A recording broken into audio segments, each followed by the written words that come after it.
Toi, Joe?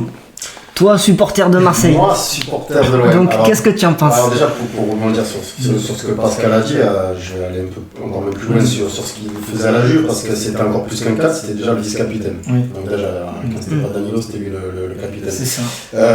Par rapport à certains matchs de la Juve que j'ai vu, que j'ai beaucoup regardé les dernières années, à chaque fois que moi j'ai vu jouer Rabiot à la Juve, j'ai été satisfait de ce que je voyais, contrairement à ce que j'entendais de la part d'autres journalistes. Voilà. Notamment un certain monsieur Riolo qui disait souvent que Rabiot était un joueur qui ralentissait le jeu. Moi, j'ai pas trouvé qu'il ralentissait plus le jeu que ça.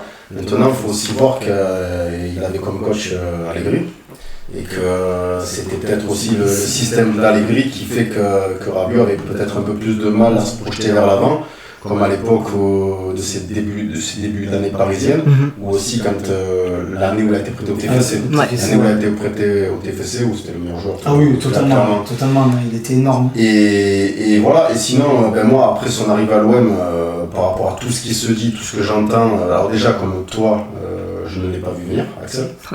Moi non plus, je te rassure. On a eu, je me dis qu'il a vu venir. On a eu l'info en plein Lyon-Lens. Ouais. Bah, tu vois, je savais pas. Alors moi, je reçois choqué. un truc comme ça, je vois un truc sur Facebook.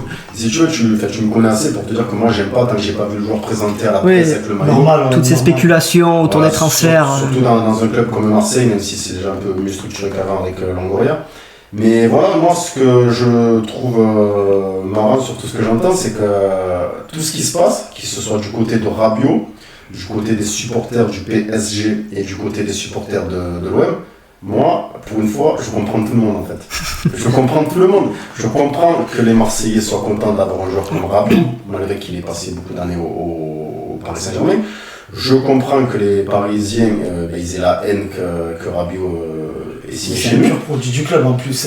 C'est un titi parisien, un vrai de vrai. Exactement. Et ça me fait rire aussi quand j'entends certains supporters parisiens qui disent qu'on récupère toujours leurs miettes. Voilà, donc ça me fait un peu rigoler quand je pense à Peter Lux et à Stéphane Dalmat qui sont venus nous les gratter alors que c'était pas du tout du calibre de Rabiot à l'époque.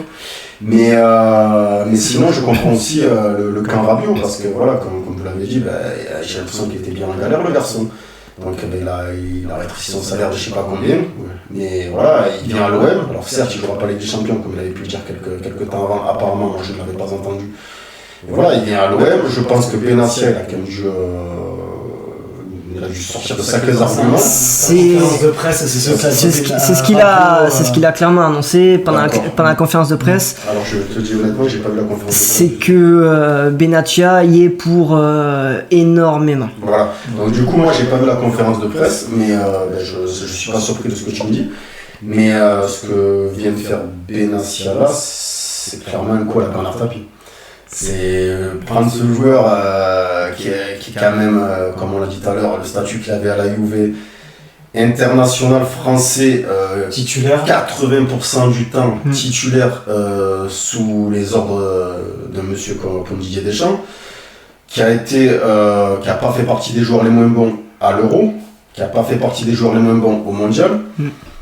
Rabiot est à l'OM, moi je suis plus que satisfait. Voilà. Après, sur mon opinion personnelle sur le joueur avant qu'il vienne à Marseille, tu me connais, je suis pas le genre à retourner ma veste. C'est pas un joueur qui me fait kiffer. Qui me faisait kiffer dans la personnalité, c'est pas, voilà, j'étais pas en extase devant Rabiot. Et maintenant, le mec il vient en Ligue 1 pour jouer contre Angers, Auxerre, Montpellier, pardon Pascal, ou Le Havre, ou des marchés comme ça. Ouais, mais ça je l'aime pas cet argument. Alors, parce que ces petits clubs que tu cites, c'est partout pareil. Quand tu vas jouer à Monza, quand tu vas jouer à Cadix. Moi je coupe un peu sur ça. Là, en Ligue 1, la problématique c'est que ces clubs-là ne jouent pas. Là où quand on va à l'étranger, quand on regarde le championnat allemand, quand on regarde même en Angleterre ou voire en Italie et tout, ces équipes-là, hormis nous deux, la majorité c'est de jouer au ballon, c'est de pratiquer un jeu tant bien que mal intéressant. Là où en France, dès que je sais pas, Angers va jouer Marseille, ils vont mettre 8 joueurs défensifs et ils vont tenter un coup en contre et c'est tout le temps comme ça. Et c'est ce qui fait d'ailleurs, petit aparté, que le championnat en Coupe d'Europe on galère. Quand tu joues des équipes qui ouvrent plus le jeu, on n'arrive pas à exploiter ça. et on se replie nous-mêmes comme une petite équipe dès qu'on affronte un gros. Soit petit aparté, mais c'est pour ça. Mais en fait, moi, ce que je veux te dire par rapport à ça, Axel, pour essayer de pousser un peu plus le truc, c'est que moi, je t'ai cité 4 clubs pour qui j'ai quand même un profond respect malgré ce que je dis. Là, non, mais tu as raison, je suis un peu du LED. Mais comment te dire, c'est juste que en fait, le mec, il vient à l'Olympique de Marseille. Marseille joue que le championnat. En fait, comment tu veux ne pas être content d'avoir Rabiot? Alors en fait, moi j'aime pas dire ça, parce que l'année dernière je l'ai dit, je me suis fendu. Mais là, j'ai pas envie de le redire, mais j'ai presque envie de te le sortir et ça sortir de ma bouche tout seul. C'est que l'OM doit clairement jouer les 3 premières places. Je veux dire, avec l'effectif qu'ils ont. Plus que l'année dernière. Voilà, plus que les dernières. Alors après, oui, jouer le titre aussi. Bien sûr qu'on peut jouer le titre. Bien sûr qu'il faut jouer le titre avec l'effectif qu'on a. Mais après, il faut pas non plus minimiser le club de la capitale. Voilà, ça reste le club de la capitale, même si la capitale du foot c'est dans le sud. Mais voilà quoi, donc après, voilà, Rabiot, je suis très content qu'il soit chez nous. Comme Pascal l'a dit avec Kochberg, ça va être une superbe paire.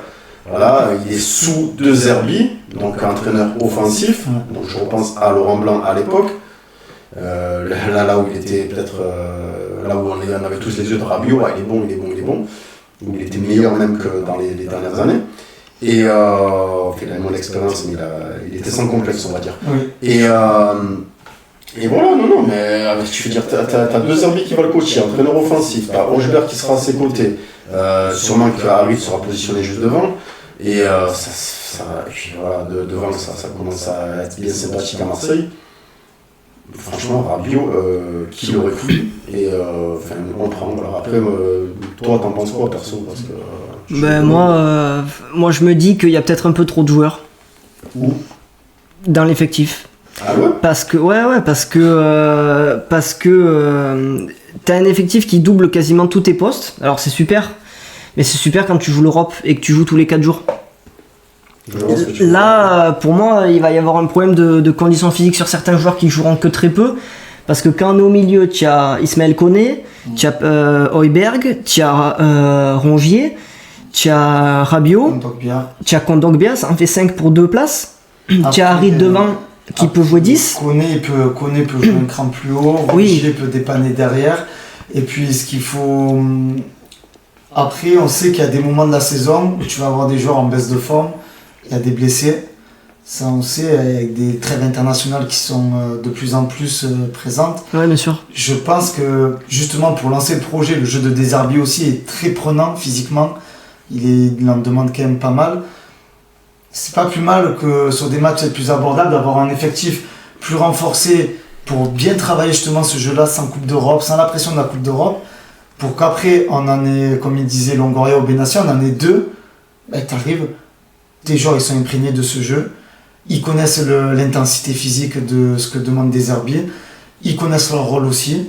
Et ça peut amener après, selon la qualif en Coupe d'Europe, avoir d'autres ambitions aussi moi juste la présence. Moi je rejoins Pascal, est-ce que c'est peut-être pas la marque, alors bon, ça on le dit chaque année, mais enfin moi je le dis pas chaque année parce que j'aime pas le dire, est-ce que c'est peut-être pas la marque peut-être du retour de l'OM je vais pas dire sur le plan européen, mais du retour de l'OM déjà de vraiment national, voilà, déjà sur le plan national, un club qui peut-être de cette saison 2024-2025 repartirait pour justement être le club qui chaque année se qualifie pour la Champions League et pourquoi pas passer 1 ou 2 tours, mais est-ce que ça serait pas justement le fait d'avoir un effectif justement étoffé qui montre qu'on peut peut-être revenir le club qu'on était, c'est sûr, mais un grand club, tu vois, est-ce que c'est pas bien moi je préfère avoir ce problème là. Oui, bien sûr, oui, mais j'ai peur qu'il y ait un manque des joueurs qui soient pas concernés du fait du manque de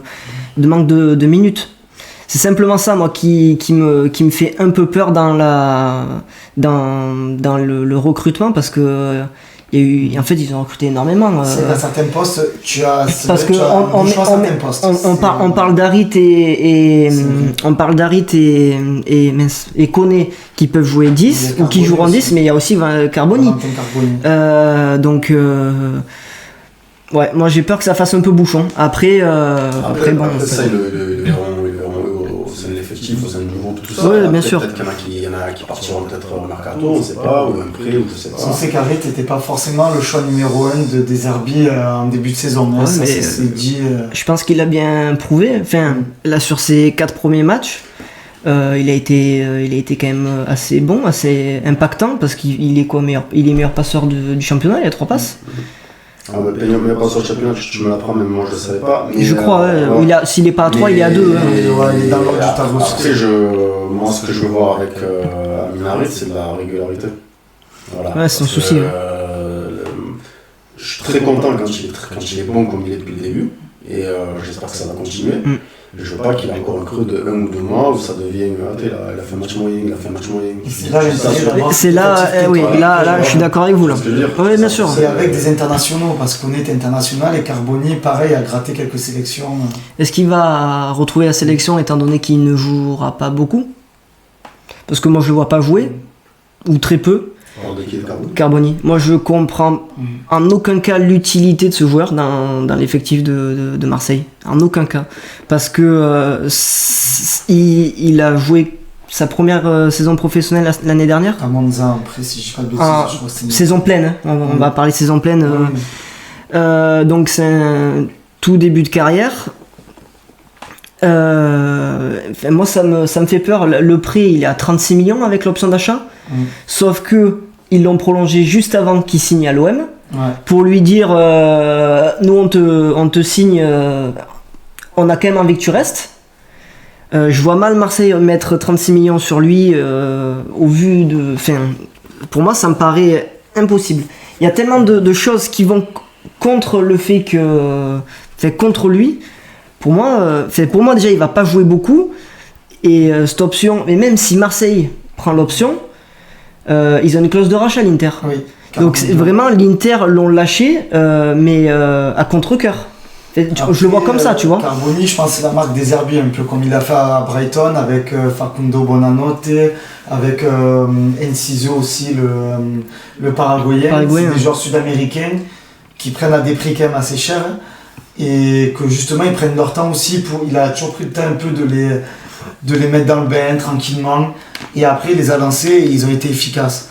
Et d'ailleurs Enciso qui a été pisté par des Herbiers pour venir cet été et que ça s'est pas fait et que c'est pas dit que cet hiver l'OM cherche pas à venir le récupérer au mois de janvier selon sa situation à Brighton. Ouais, non mais dans ces cas-là alors Carboni on peut l'oublier encore un peu plus. Après c'est à voir aussi.